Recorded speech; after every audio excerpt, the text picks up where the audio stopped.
Uh,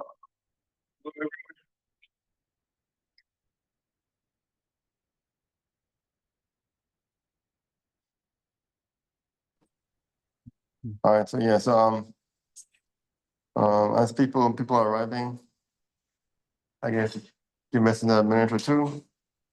But like I was saying, Carlos, I can't get in the room, so I don't know. I might get back to my office. Okay. I'm here in the 121 just in case somebody is wrong here. Oh, but either way, it's fine because most people will join on through online.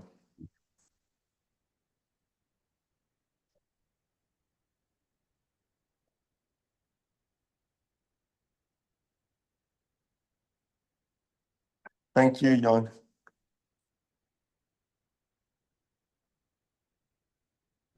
Hey, Professor. Hey, Robert, how are you doing? I'm good. I'm good. That's great.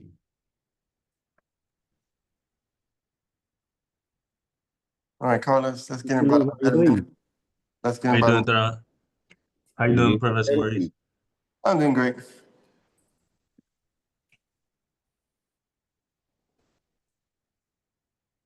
Okay, let's see.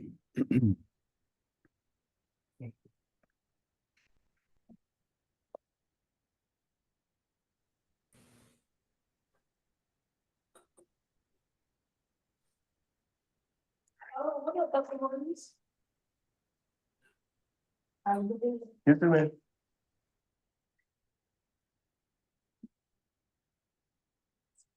All right, Carlos.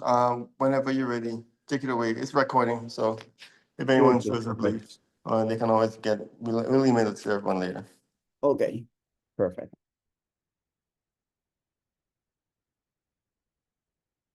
So let's wait just maybe 2 more minutes to start the workshop today.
Good afternoon. How are you doing?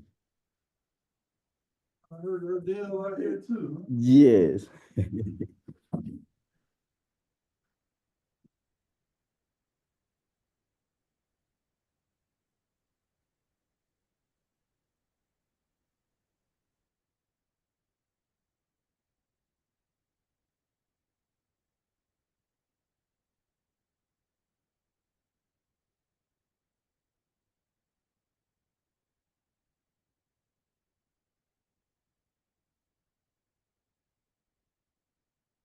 That's going this far.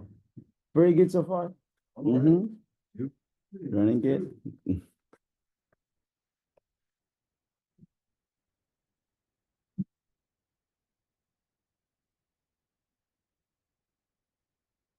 Registration for that earn account. I see the email. Yes. Yeah, yeah.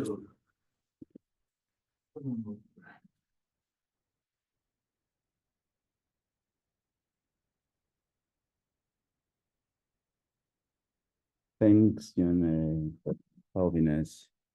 So actually, John, I will need your help also because I just create a room for those faculty that may have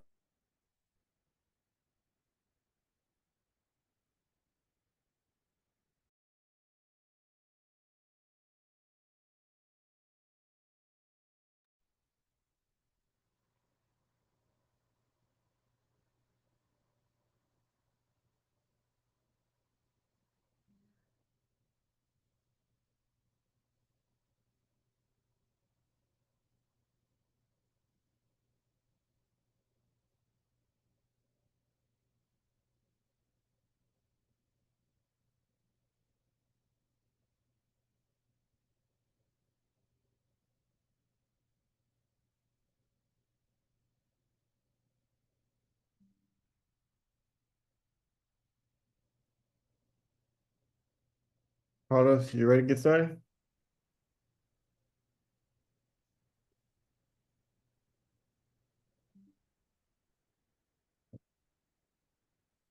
Oh, Are sorry. you ready to get started?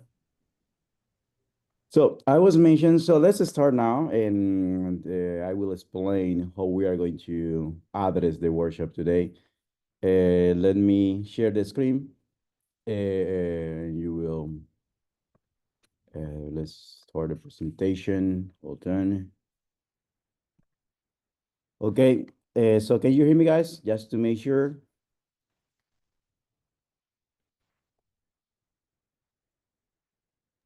Okay, thanks.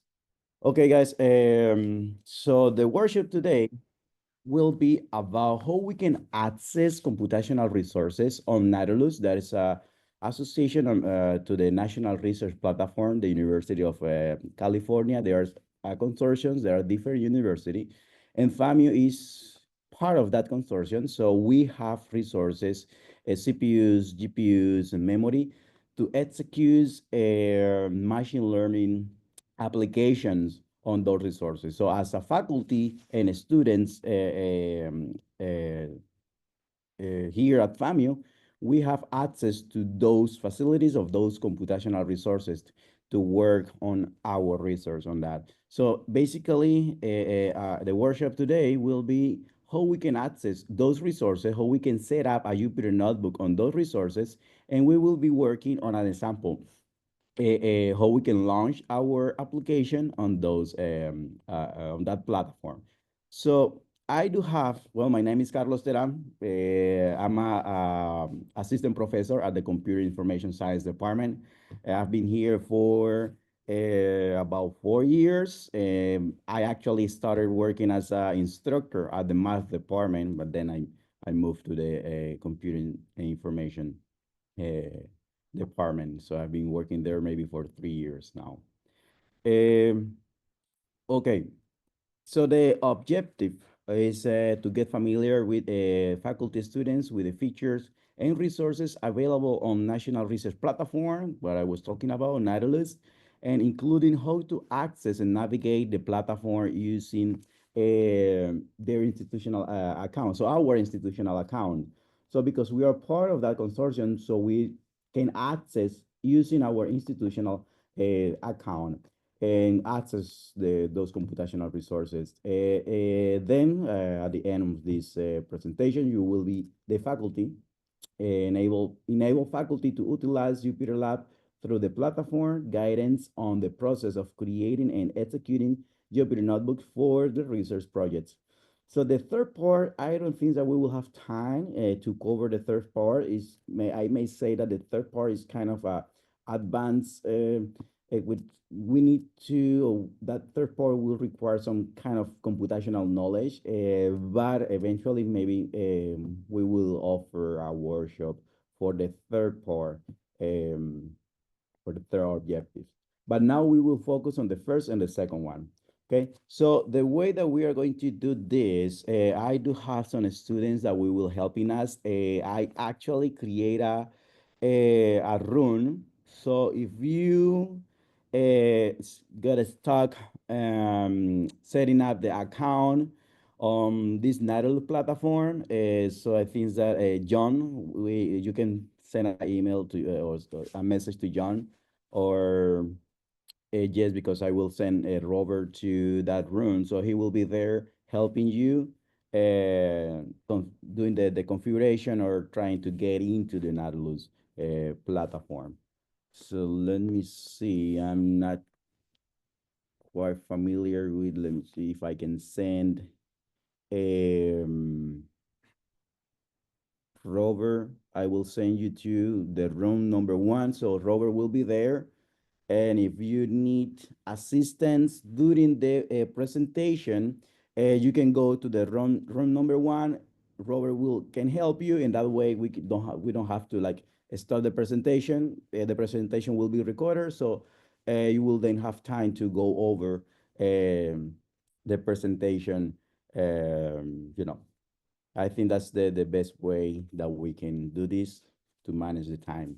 So let me briefly introduce what is, let me go back. The National Research Platform is a partnership of more than 50 institutions, and we are part of those institutions.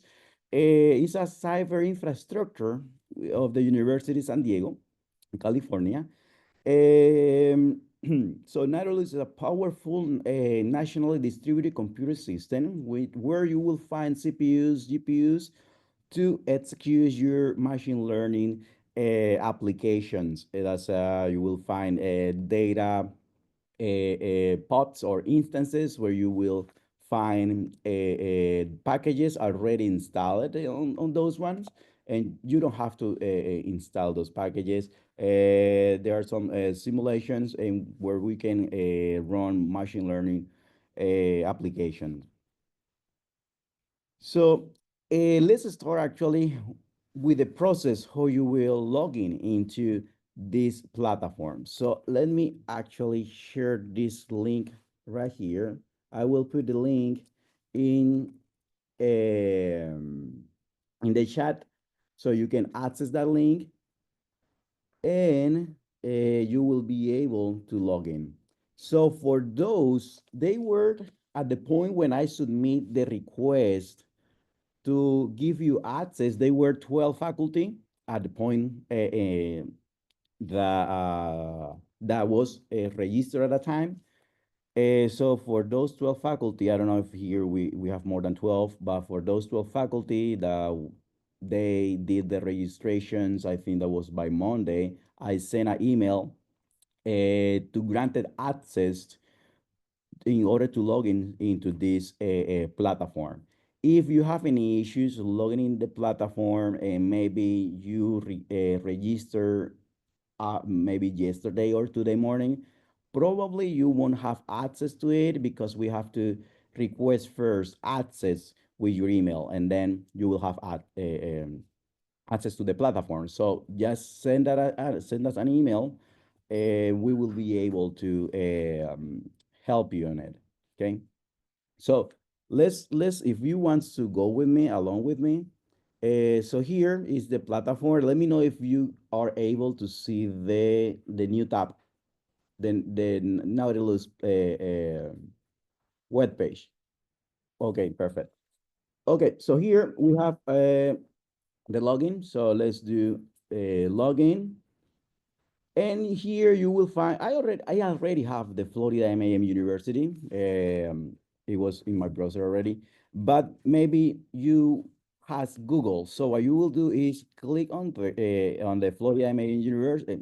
Sorry, click there in the arrow and then type Florida MAN. So, and you will select Florida MAN, AM University. Then let's click on login, and it will send you to this portal right here. So in this portal, I just want to go through the portal, and it's essentially what you will find in the slide, step 2, step 1, and so on. So those steps out here are here in the portal. Okay. By the way, I think that it already sent me directly to the Nautilus platform. It did not ask me for the credential. Yes, because I mean, I was login already there before the workshop, so it sent me directly. But maybe if you log in, you will see these windows right here. It will send you to the FAMU authentication portal. So there in the FAMU authentication portal, what you will do is in the username, you will do the first part of your email before the @ So for example, mine is Carlos.Teran, so you will do that in the username. And for the password, you will do the password that you use for you to log in your iRattler, to log in your institutional email, okay? So I will give you maybe 1 minute and let me know if that worked for you. I tested with one of the professor and it was working. Two of them give me a thumbs up. So please let me know if it worked for you. Or okay, great. Because sometimes, actually, sometimes it says like the password or the username is incorrect, but you have to try like 2 or 3 times and it will eventually log in. Okay. So just to let you know that. Okay, if you were able to log in, you will be now in the portal. So here is the portal. Let me go over the portal. What you will find here in the resources, you will find the capacity that this platform has per the different institutions, the collaboration that the different institution has. So if we do FAMU here, you will see that FAMU has a 12 CPUs. The type of the GPUs that we are providing to this platform, the memory that are available, the capacity of the disk available, right? The CPUs, GPUs, and in the memory that we are contributing in total to this platform. So we are part of that consortium, of that the way that we are participating, right, with those resources. So we have resources to run our projects. So let me go pretty quick about namespace. So maybe here, if you do go on namespace manager, probably here you are a guest, okay? That means that you, in order to create namespace, to launch pod or something, more that consume more resources, you will need to request to be an admin or a user, in order to launch those launch applications, your bots, your containers, images, and all the things. Okay, but because we are going to be working with a Jupyter Hub, with being a guest is good enough. But if you need to do more, you need to be a user or an admin, okay?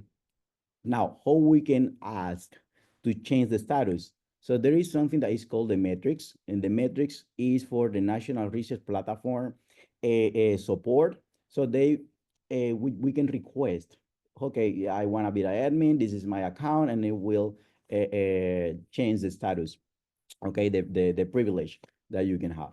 So here in my space, then you can create the space, and that space is where you are going to create the pods and launch the Docker files and all the things.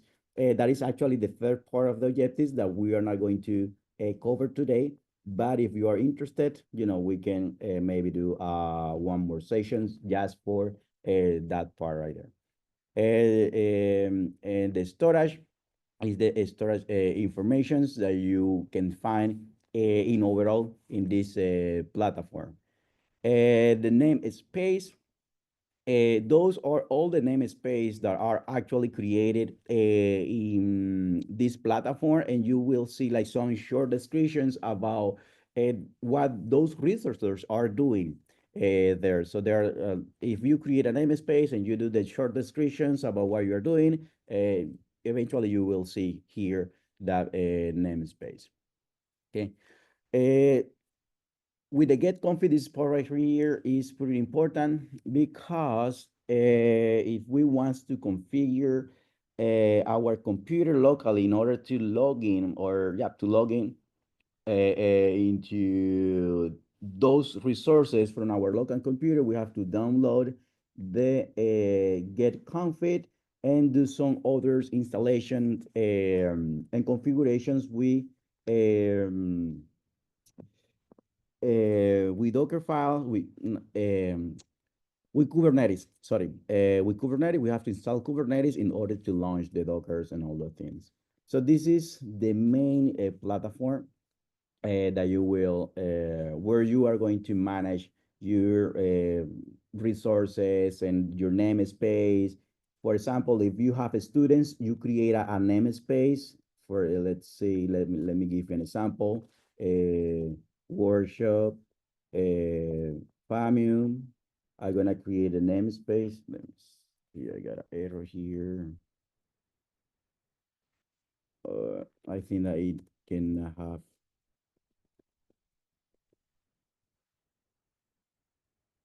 Let's do that space. Let me read the error.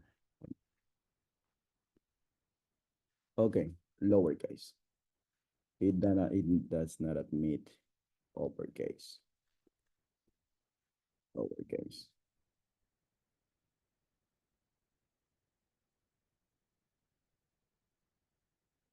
There you go. So the namespace created, namespace managed. It should be here. So these are actually all namespace that have been created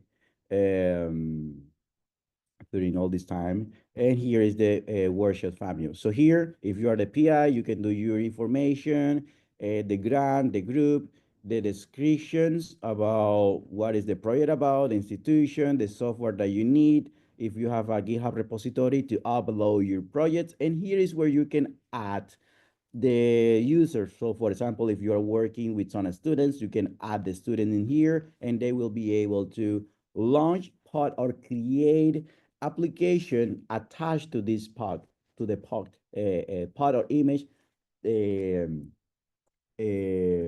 of your research, okay? So this is, again, the main platform.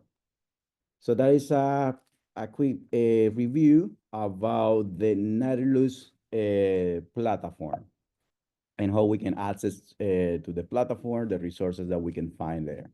So all the things that I mentioned is in here, step by step in those slides, and I will give you access to these slides, and you will be able to work on it. So, but now, because from the previous survey that Dr. Parra did, I know most of you are beginners with the coding and all these computational things. So we are going to use Jupyter Hub.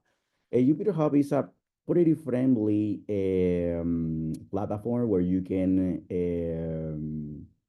launch your Jupyter notebooks and use those resources, okay? So let me copy, I'm gonna copy this link. I will put this link.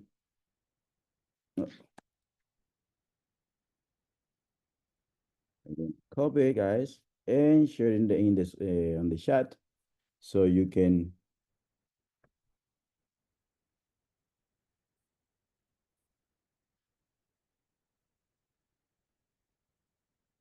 How do you get this page from the portal page? Sorry, I did have a question here. How did I get this page from the portal page? I think. I tried to answer. Did you say click on the resources? That's back when you were talking about the, you typed in FAMU and you showed how many GPU we had, how many we had access to. You just had to click on the resources page. I think that was the question. Okay. Okay, it could be that one or when because it sent me directly to this portal instead of the FAMU authentication portal. So I don't know if probably they were a kind of confusion because that step was skipped on my end because I was already logging. So I don't know. Okay, thanks. Well, so now let's use those resources with the Jupyter Hub. Okay, this is the Jupyter Hub. So let me see. I shared the link with you guys. The Jupyter Hub. Again, we are going to sign in with CILogin. So here, let's click there, and again, we will have it is a Windows right here. Let's look for Florida AIML University. Let's log in, and here we have the where we can select the configuration of the machine or the resources that we want to utilize. So here, how many GPUs you want to use, the number of cores, the number of memory runs, the type of GPUs that you want to use, and then this part is important. Okay, let's go by of those options again. So here in the regions, I do any. In that way, the resources can take or can be taken from any of those location. We have the GPUs. In this case, I mean, let's do two. But the application that we will run actually doesn't need GPUs. It's a small application. Number of core and memory RAM, like we can provide that by default, but you can change it by 12, 32. You know, you can change the memory RAM. I'm just gonna do 8. And so those are the resources that you can use. But now in the image you are going to select the image based on the applications that you want to develop. So for example, in my case, I do a lot machine learning application. So this is the one that work best for me. So for example, if you are using R, so this is the package that you need to select. This also TensorFlow is a good one for machine learning applications and deep learning application, and PyTorch as well. So we have R, Julia, Spark if you are working with Spark. We have some for geospatial application. Let's see what. So we have actually MATLAB here, and it can launch a MATLAB, but you need to have license because it will ask you eventually to provide the license of your MATLAB, and then you can run the MATLAB using those resources, using the resources of Nautilus Platform, but you will need your own license, okay? And yeah, you know, there are a few more packages, maybe I may say kind of software where you can use for your research. Okay, so but now let's do NRP. Let's click on NRP, Deep Learning and Data Science Full. We can do that one, or I think that TensorFlow will work as well. But for now, let's do this one. NRP, Deep Learning and Data Science Full.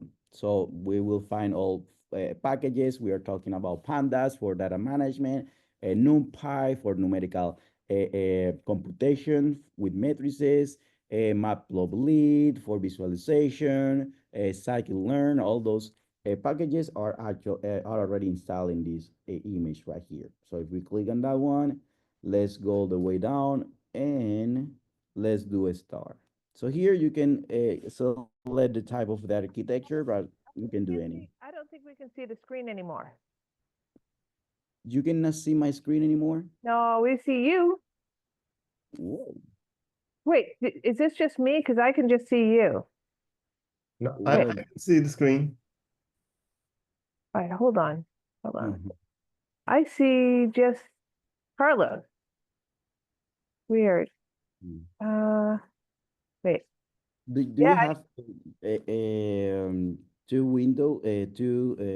monitors or something like that, or? I don't. Am I the only one who can't see the screen anymore? let's see here. A professor says that I can see the screen. Uh-huh. Yeah. Look at the top of your screen. Do you see a button that says meeting and one that says Carl Saran screen at the top of your screen?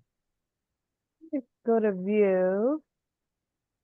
Uh, because you may just be clicked into the meeting and not into his viewing his screen. Meeting. Mhm. Uh, hmm. Okay, I'm back here. I see it. I see it. I got it. Okay. Perfect. So here I was mentioning, right, that we select the, here in this part right here, we select the resources that we want to use. I just do 2 GPUs, 1 core, 8 runs, and in general, I just any type of GPUs. And here are the images with the packages that you will need. In my case, I use a lot this one right here because contains the machine learning and deep learning packages. So you just click on that one or select that one. Let's go all the way down and let's do a start. Let's see. Sometimes it takes a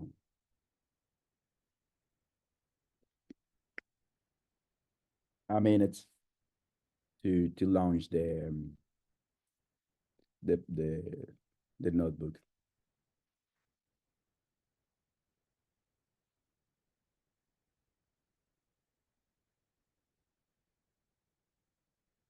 Okay, in the meantime, while it is loading, so this is what I already say about the packages that you will find on the platform.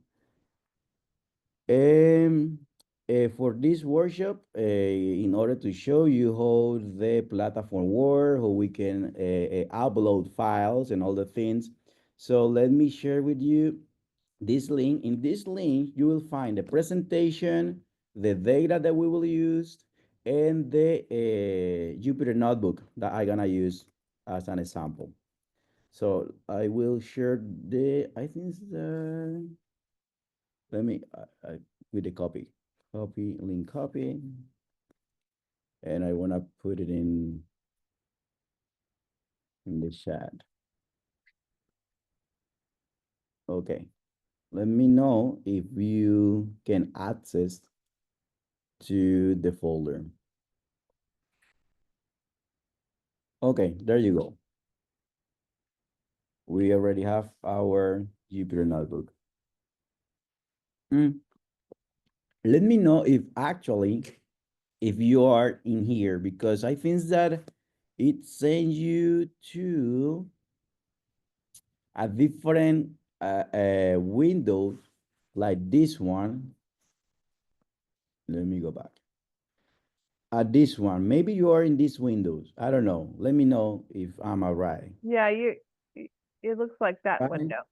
window. Okay, so in that case, you are going to click in the ones that say Python 3, IPY kernel. You can click on that one or double click, and then it will launch these windows right here.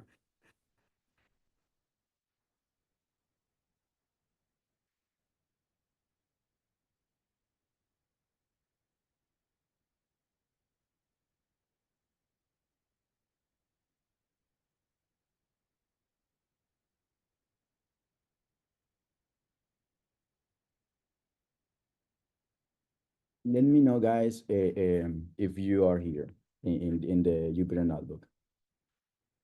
And also, if the link that I share with you, the folder in Google OneDrive, works for you as well. Okay. Perfect. So in the Google Drive, my recommendation is to download this file. Let's download the data science application. Let me download it.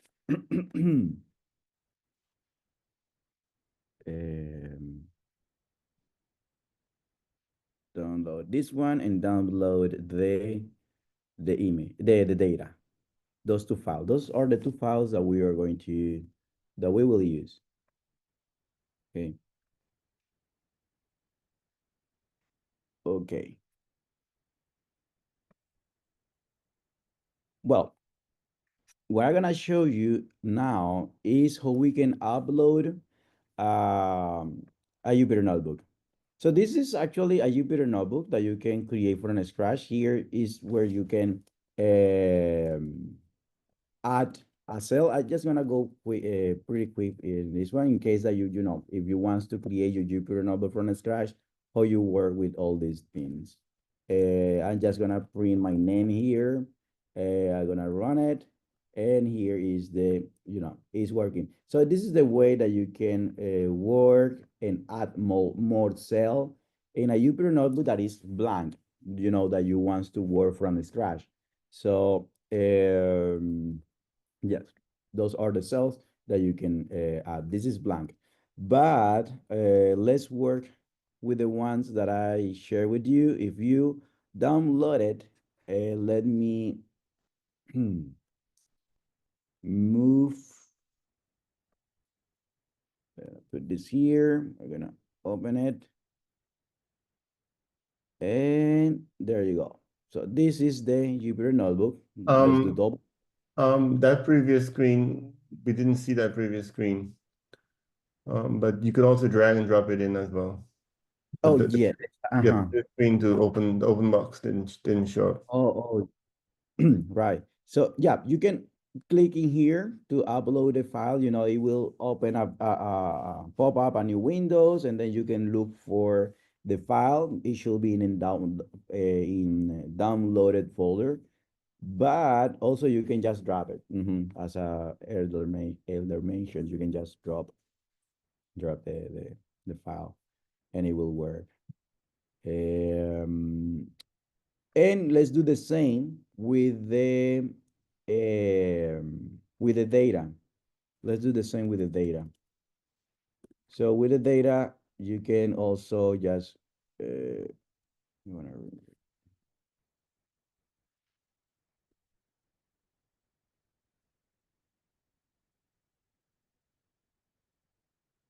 can drop it, and it's here. So those are the two ways that we can do. So guys, I just want to make sure that you all are following me. And if you have any questions, please let me know.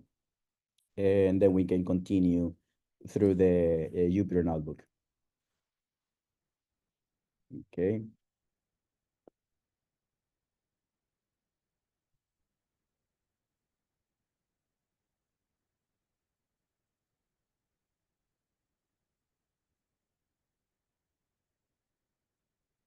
Okay.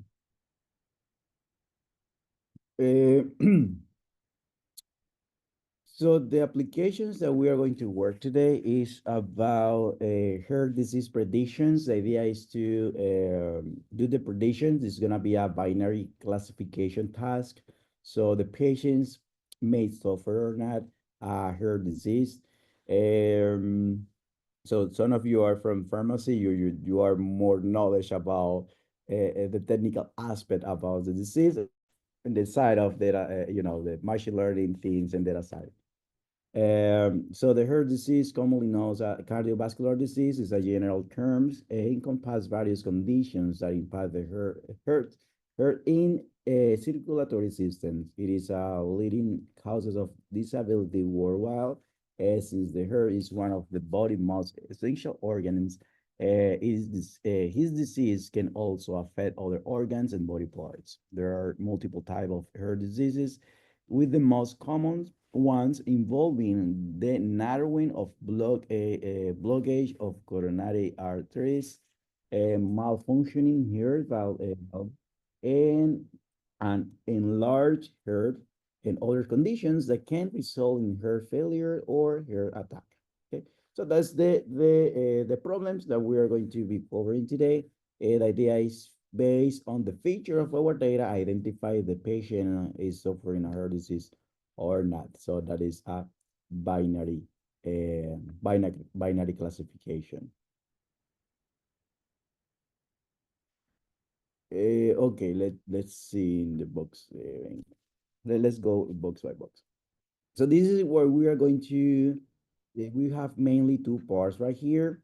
The first part is the exploratory data analysis. I will go give a overview why we need to do that task, what is important, and then the prediction. Okay, so that's what we are going to be covering in this lab. The idea is to understand the basic pipeline process of machine learning implementations, understand the training and testing process of machine learning models. We will evaluate the performance of the model. And well, here we are not going to cover the explainability today. The explainability model is how actually the model is using those features to do the decision or the prediction. Okay. So that's what we are going to cover in this lab today.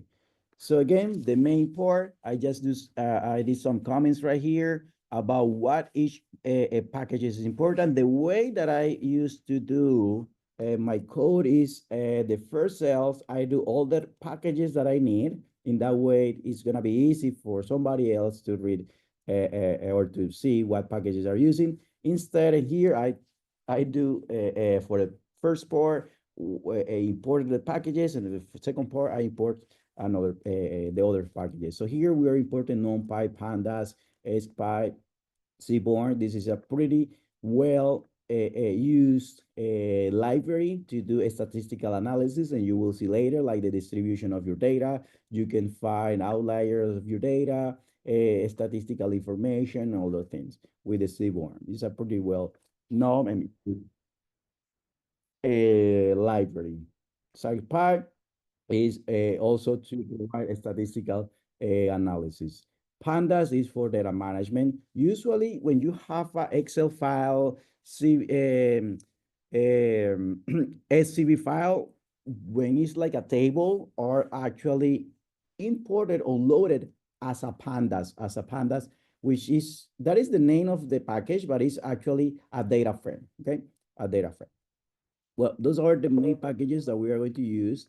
And the Matplotlib help us to do the visualization, and you will see later that part. So let me just explain a little bit the syntax about when we import these packages. So we use the keyword import yes or yes, then the name of the package, and this is when we ask np, this is gonna be the object that we are going to use to call any function from that library. But I mean, you can do whatever you want to call it. Carlos, then I do Carlos dot matrix computation, Carlos dot, I don't know, no, any function that is here. But in general, everyone do MP as a NumPy, right? But you can change it. So how we can run now these cells in, you can do go here, click, and it will eventually run. Or you can do click in the cell. You can click in the cell.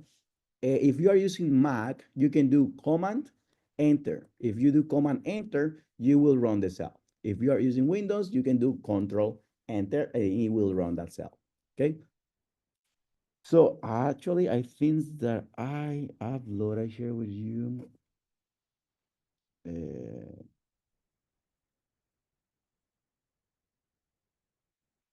I think that I share with you the ones that is already completed. I was delete some part that I want you to complete by yourself. I share with you the one that is already completed. Okay. So doesn't matter. The first part, we have to upload the data. To upload the data, again, you need to do the path of where your data is. So this is the data, here this is. So, but the name of my file is here this is underscore data. And this part right here, we are going to just upload, if you see PD, which is the object that you call in here, PD, right? That's the from Pandas library. So that's the object. I'm using a functions that belongs to that library, and then I'm using here the name of your data.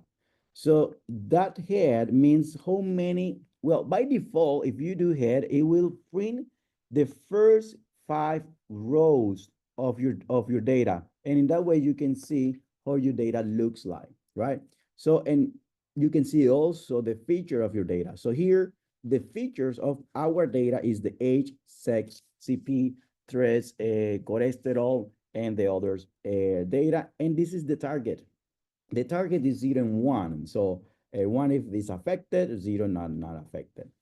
Okay, so we have the target value. So this is what the model will take. So the model will take this part and print the information. So here you will find the description of each cell. You have the description of each cell. So let's run the data. In this cell is df, so you have to change that one by data. Again, I will do Command N.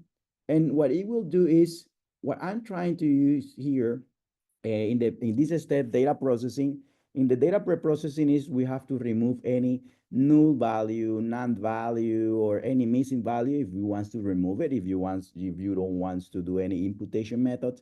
So here is where you, in this step is where you are going to do that, okay? So here I'm just looking at where are the unique values that are listed per row. So you can see that.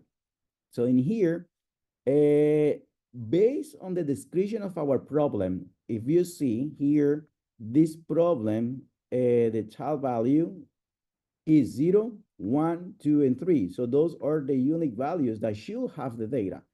But if you see the child value, no, sorry, what this one, the CA value, the CL value, it has, let's go all the way, C value goes from 0 to 3. Here is a description. So those are the values that we need to use or to work with. So here I'm trying to drop any row where the CA column has 4. Okay, so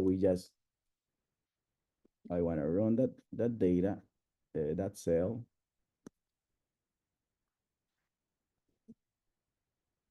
And it's dropping or removing those values that I don't want in my data set.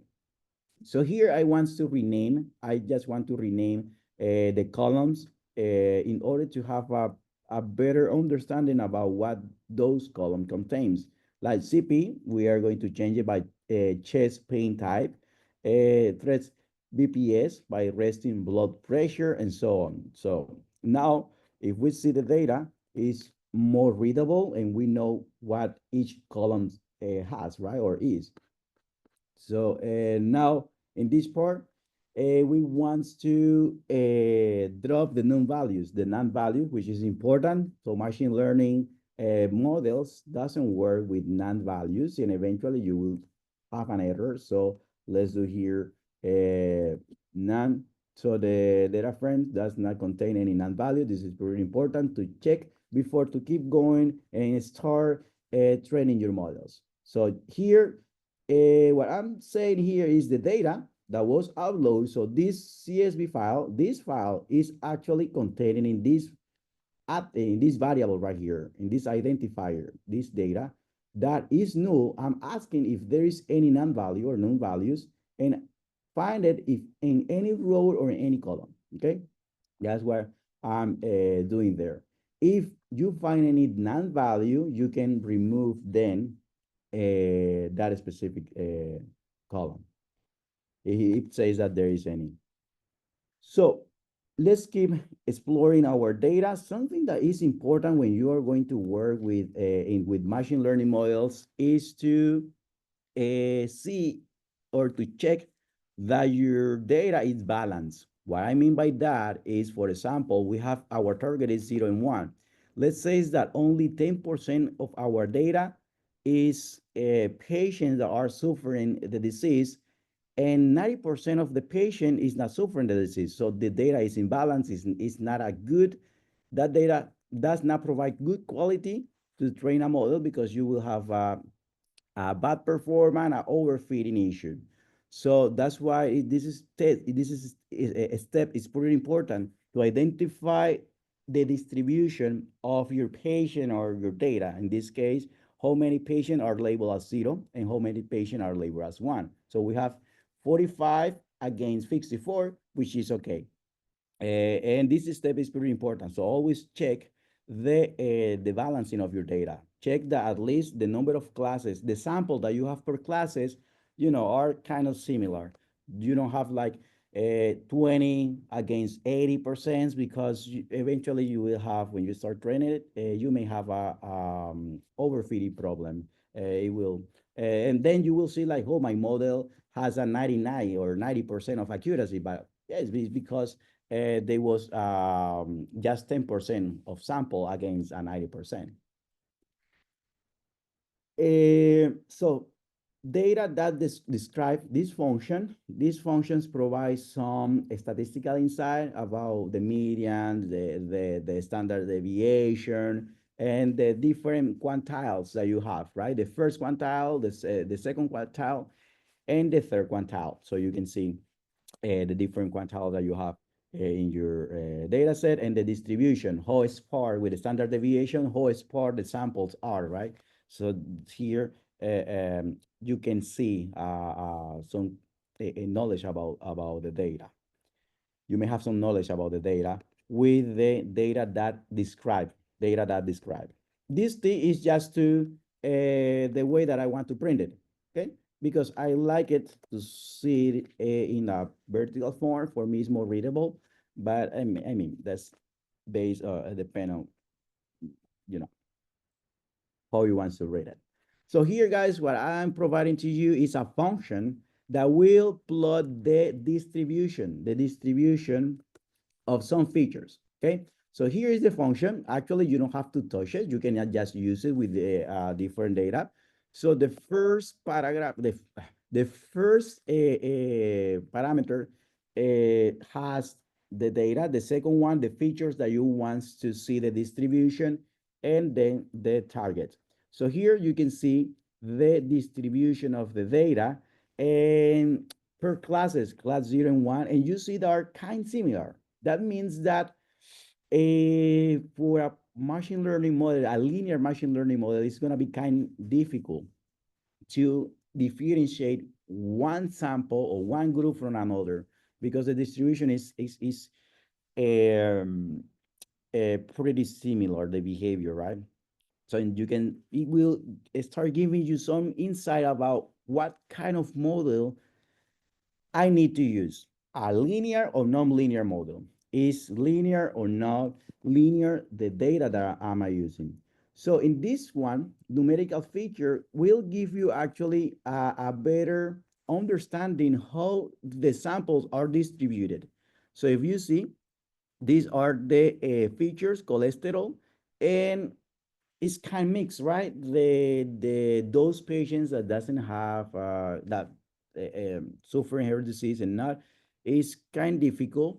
If I ask you, like, can you split or separate with a line those features right here, it's gonna be kind of difficult, right? Because they are overposed. So this way you can see, like, you can tell yourself, like, a linear model may not work the best way. So you can start thinking about a non-linear model. And when I say linear model, I'm talking about maybe a linear regression may not work as best for this kind of data set because you see it's kind of difficult to separate those samples. So here you see feature selection. Sometimes those features are redundant, so we have to take out some features and others.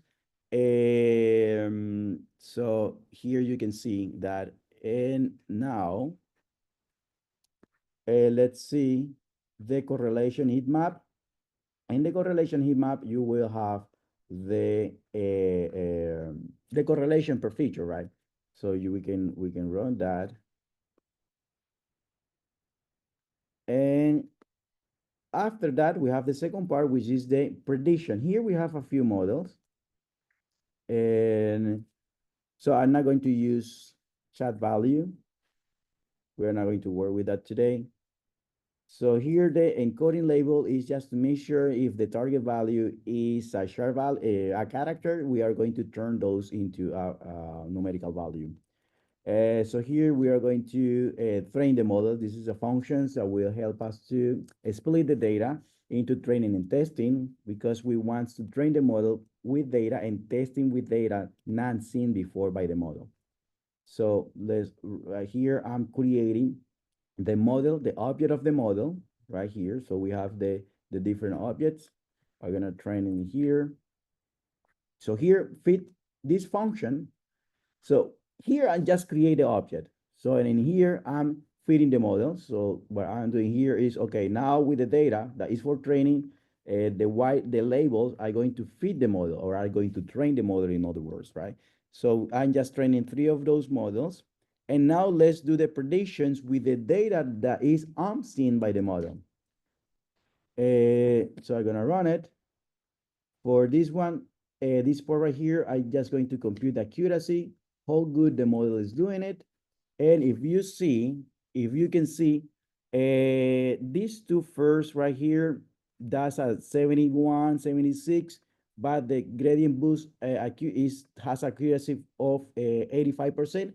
And this is because the gradient boosting works pretty well for non-linear model, non-linear data, like the ones that we have. So now you want to compute the different metrics to evaluate your model, like precision, the recall, the F1 score, which is the sensitivity and the precision, right? So here, this function, you can just use it. You don't have to touch it. You can use as a parameter the fair model and the labels. So here is the model evaluation. The confusion metrics tells you how many samples were actually well classified, and the diagonal tells you the correct classification, and those that are outside will tell you how many were misclassified. Okay. And finally, we have the ORC curve. The ORC curve tells you how good the models does for positive rate and false positive rate. So how good the model is classifying it or misclassifying the samples. So here I'm printing the different 3 models that we're training: the SVC, which is a support vector machine for classification, decision trees, and gradient boosting. Okay, so you has access to this document. I try to go over what is going on over each step. And I know that this is kind of fast. Okay, Yes. I will be, Can hear. yeah, I will be launch the survey for today.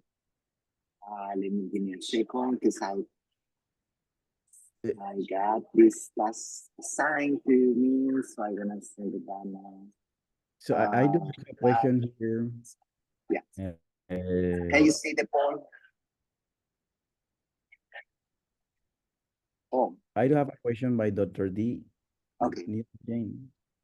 I Hi, don't know. I launched the poll. Okay. I Yes. was wondering how you are executing those snippets of codes.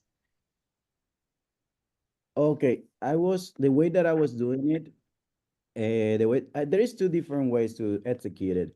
So you can go on each cell, for example, the first one, and up Yeah. here in the play button, you can click on that one and it will run it. But the way that I do it, which is, I mean, the fast way, you can do, if you are using Apple, a Mac, sorry, if you are using a Mac, you can do Command and Enter. Command. Okay, I'm not, I'm Windows. And if you're using Windows, do Control and Enter. Okay, great. Yeah, do Control and Enter. And let me know. And All that's right. that I'm compiling cell by cell. Yes, thank you. That works. Mhm.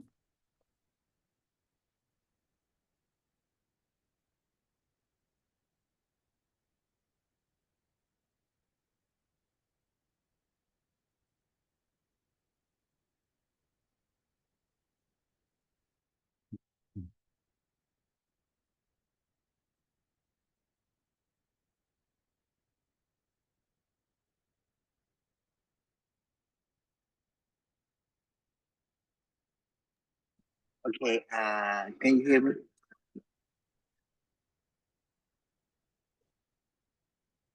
Hello? Yeah, I'm here. Oh, okay, hello. So I will launch the survey. We can see the survey. Okay, Carlos, if you can stop sharing, I can share Okay. the QR, I guess. Okay, now you can, with your phone, scan the QR and then some few questions there for you to know more about what you want next and maybe some information about your department.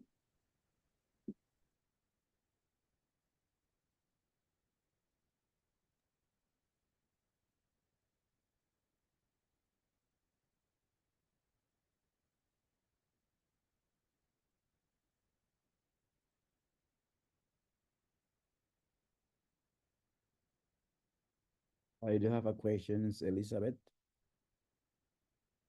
Yeah, I have a question. Okay, so last week we went over the Google Colab, right? And then this time it's the Jupyter notebooks, but these look interchangeable, are they? Actually, you can, this file, you can also use it on Google Colab. Yes, you can. Now, which one is better, or which, I mean, they look like Google Colab has its own libraries, but this libraries that we pulled, where are they coming from? Well, those libraries are coming from, when I click the images, you know, there were some images that were using Yeah. our package, TensorFlow. Uh-huh. So you need to select the image that has the packages that you want to use.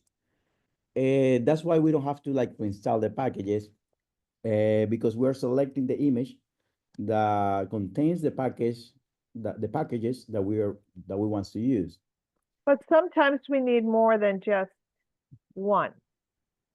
Yes, if there is an image, that does not require, you know, that doesn't satisfy the packages that you need, you can do pip install, Okay.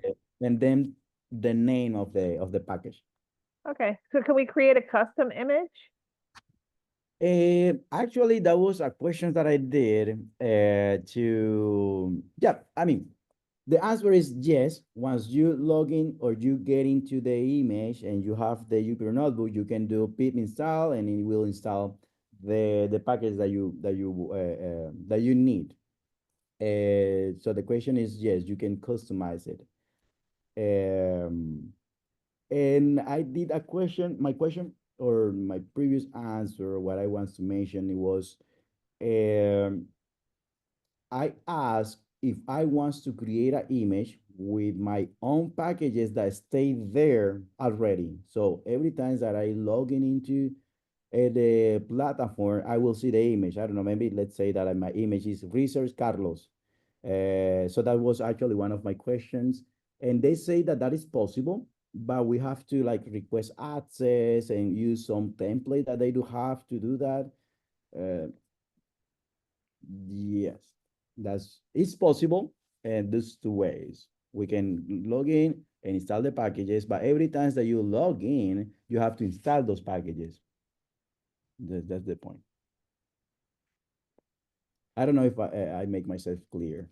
Yeah, but I also wondered that, okay, with Jupyter notebooks, it seems like that Google Colab had an AI component to generate the code, right? By natural language process, right? Yes, yes, that's But Jupyter notebooks, you need to know that code. yes. This the Jupyter Hub platform that's not the integration of the AI. Okay, Yes. so okay, so that's okay, I got it. So we're gonna have to be trained on, Python, the different languages, Python, R, and all that, right? Well, my expertise in Python and not related with R, but that is something that can be discussed with the team. Yeah, That is a part of your need, you know. I think so. I think everybody needs to have some type of just the basics of how those, and if you make if you're typing a script and you make an error, then it's not going to run. So I think we need to know a little bit more about Python in the future, I guess, you know. Yes, I follow you. Yeah, I think that that could be a good workshop, like introduction to Python to go through. Yeah, because and that's true. To start, you know, to do a machine learning application, we'll need to know we will need to have some knowledge, right, about how to work with Python, how to fix errors and all those things. But yeah, Right. right. But you know, ultimately, it seems to me a lot of these functions are in Excel. Am I right? Except for statistics. I don't think so. Well, I don't know. I maybe because now we have a lot of advance with all these techniques and Microsoft are out there, Right. Yeah. their services and all the things. But I cannot tell, or I don't know because I don't use Excel just for for the student roster. But yeah, I cannot answer that. I don't know if maybe Microsoft have improved Excel to do all the things. Okay. Thank you. You're welcome. Dr. D. Hi, I had a quick question for you. So if I want to do some analysis on our enrollment data, retention, those data, are we allowed to upload those files on for Colab and Jupyter Notebook or, whichever we want to use? That's a good question. Jupyter Hub, for Google Colab, I think that you don't have any restriction because you can create your own account and it will be eventually it's running online, but it's locally eventually on your computer, so you won't have any issue. But for Jupyter Hub, at the beginning, they have like some um, policy. There is a policy. So if you click on it, you will see the policy that they do have, maybe for data retention. I don't know. Being honest, I haven't go over those policies, Okay, but that's you fine. can find it and read it, and you Right. will see like what are the policy about the data Okay. management. Okay. Okay. Mm. But it's okay for us to upload because it's university data. I didn't know if you're allowed to upload them in, locations that are not the universities. I see. Yeah, like Mhm. Good question. security or some, ethics. I Mm. don't know. But Yeah, if we don't upload our data, then what are we going to use them for? right. Well, the biggest restriction I think is for HIPAA, isn't it? For HIPAA and protected data if you're doing clinical trials. But if you have just data from your laboratory and it's eventually going to be open source anyway, I think it's fine, right? Am I right, Carlos? Yeah, I think that's true. Because the data, if you're doing research, eventually, uh, yeah, it will be public, right? But yes, I think that. Mhm. Are you doing clinical trials? I work with recently. I work with some professor at the pharmacy department, and we publish a paper, but I don't know if they release the data. Um, so that was actually a clinical trial. Was about diabetes disease, and that data was collected from a minority population. But I don't know if they at the end they release it or not. But I work with. with healthcare data. Is the storage unlimited on here if we have data? There is a, well, I also asked the questions and they say no. Oh, Uh, really? That's wonderful. Yes, I answer your question based on what the answer that I received. They say no, you can use the storage amount of storage that you as much as you need. You can just request how much. He told me no. Here we have some researchers that are using terabytes, and Right. they're so yeah. I wonder, because we have to set up something for genomics right now for the core and for sequencing data. And I think in here you can build a pipeline for data and analytics, right? Using Jupyter notebooks, it seems like it's possible, right? Yeah, it's possible. Right. Yes. Now, but to bring in software that's not installed in the package, say for example, there's specialized software, how would that work? Well, yes, that's also, and that's a good question. I think that they have the software that they have on that platform, or most of them are free source. If there is a particular software, I'm not quite sure. I think that's we have to ask that directly to the NRP support, how we can use a software that they don't have already on their platform. Right. So that's a good question, right? Because like, how do you pull it in if it is Yeah. open source, so from GitHub or something, right? Mm-hmm. Yes. So because they already have like some software set up, most of them are free software. But yes, I don't know if there is a particular software that we need to run on it, how we can. Oh, this Yeah. brings up a good question. So the question I have is that, okay, say for example, we just bought a new sequencing machine, right? And it's singular genomics. If I set up a pipeline, anybody could use the pipeline if they use the same instrument. Do you hear what I'm saying? Like around the world. So if I set up a data pipeline and I can share that data pipeline with everybody in here from other universities, it's the same thing. If they have a pipeline, they can share it with us, right? And do they share it with us? Um, yeah, can you Everything coming off the instruments is the same. Whatever, if it's Illumina, it's going to be Illumina. But if it's singular, it's going to be singular. So yeah. So every instrument, when it spits it off, then you have big data analytics for that. And you have basically like alignment and adjustments to the sequencer and all that to the sequencing.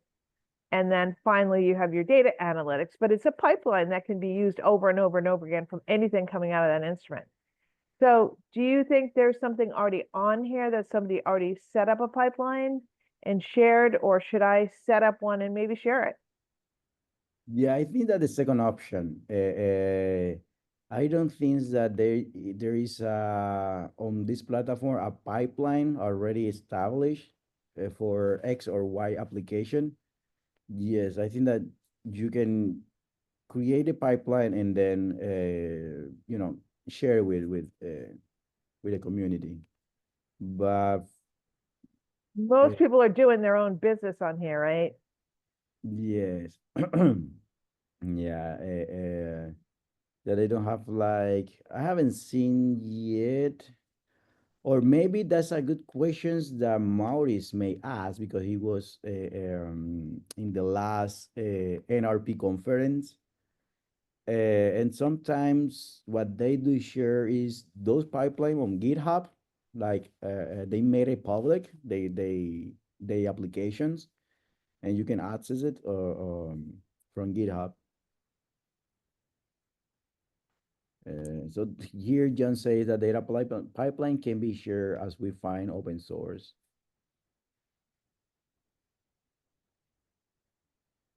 Surprised the companies don't build one and share it, you know, like Illumina or Agilent, if they have for data analytics, you know? Yeah. It's Yes. something they should be providing. Yeah, I think that may be a good question to the ones that manage the platform. It's something that can be possible, and also based on the policy that they do have on the platform, right? Yeah.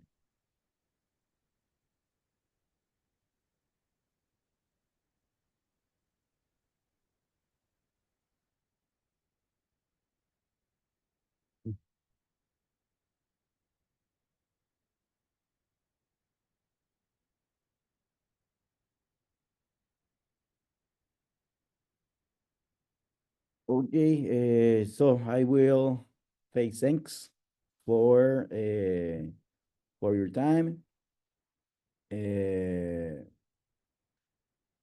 Thank you for your time. I hope that this part of the workshop will help for you for your research. And again, if you have any questions, you can send that an email. Thanks, Robert, for your assistance. No problem. And yes, have a great rest of the day and great rest of the week. Thank you so much. That was wonderful. Thank you. Thank you.